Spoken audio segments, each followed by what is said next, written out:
Hey everyone, it's Dynamo here and you're checking out megmondja. Botond megmondja, a Figaro bűvészbolt videoblogja. Sziasztok! A mai egy különleges rész lesz, ugyanis nem trükkökkel kapcsolatban fogok tanácsokat adni, és nem is én fogok tanácsokat adni nektek, hanem Dynamo. Ugyanis nemrég Budapesten járt, és egy sajtótájékoztató keretében nekem is volt lehetőségem kérdezni tőle. Beszélt többek között arról, hogy miért hagy fel a tévés bűvészkedéssel, hogy milyen tanácsai vannak fiatal bűvészeknek, illetve hogy mit gondol a ti YouTube videóitokról, úgyhogy át is adom a szót neki. This is the last series of the Magician in Classical. Why?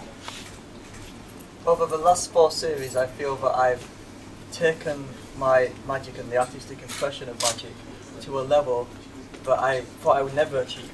I think this final series has the best magic I've ever done, and I don't think right now I will be able to top what I've done on TV. So I think it's time to kind of leave it while I'm at my, while I'm at this high point in my career, and leave people wanting more. And also, I think the thing that everyone wants to see after I perform, or after they watch the TV shows, they want to see me do it live. So I think it's a great time now to just step away from TV a little bit and create a live show that I can take on tour to theatres all over the world. So hopefully I'll come back to Budapest. The next year? Hopefully, yeah. I mean, next year I've got some dates in London already booked. So if it all goes well, then I'll definitely want to come back here. If you are working on a new trick, who is the best test audience for you? I like to go out on the street and just try stop random people, because the good thing about people you don't know is that they don't mind being honest with you, because they don't know you to hurt your feelings. Whereas if your family might say, even if it's not good, they might go, oh, it's good, because they don't want to upset you. So I prefer to do magic to somebody that I've never met before.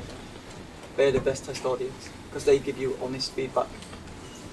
Did it ever occur that one of your tricks failed in public? Not really, because with what I do when I perform, I improvise. As you've seen today, it's kind of very improvisational. And over the years, I've got used to changing the magic I'm doing to fit the situation. So I'll be performing magic, and maybe in my head it's not quite going how I wanted it to go, but the audience doesn't know what I was going to do anyway, so I can turn it into a different piece of magic. A little bit like a good comedian when they get heckled. Do you know heckled? Yeah. So a comedian, when they get, someone shouts out something, the good ones know how to take that comment and make it an even funnier moment on stage. You made magic very popular in Hungary and of course all over the world, and a lot of young guys started to do magic because of you. And of course after they start to learn the tricks they can buy at the magic shop, they want to do something really big like you do on the TV. What do you advise to them? I think you have to first make sure that you kind of study the history of magic. Obviously here, you're Houdini's from here, so you have a lot of history to go back on. But it's very important to know as much about the early stages of magic before you can think about doing the big things. Do you know what I mean? So it's really important that you get grounded in the roots of all the magic. In this day and age, we have the internet, we have Twitter, we have the access at the touch of a button to find old video footage or find information about the magic. So do as much research as possible, practice, practice, practice, and then if you feel ready, then I think you will know if you feel ready to attempt something bigger. It's taken me a lot of, I started doing magic when I was 11, and I was born in '82, so it wasn't until I was 11 years old that, that's when I started doing magic. So it wasn't until 2011 when I decided to attempt my first big stunt. So it was a good 10 years before I'd even, attempted the big things. So don't run before you can walk. The last question. Is there any originality left in magic? Who is the most original magician nowadays? I think there's definitely originality in magic.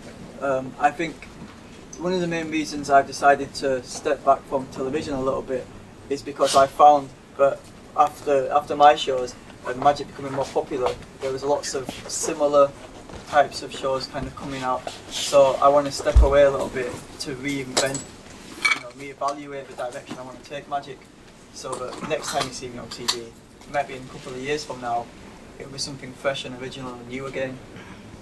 But as long as there's magicians out there performing, then there's always going to be fresh magic. There's some amazing performers out there, and yeah, I think you just like even some of the kids from Hungary that you see on YouTube, amazing. So I think YouTube is just a great way to see new talent and always great for inspiration. So that's why I'm always done it.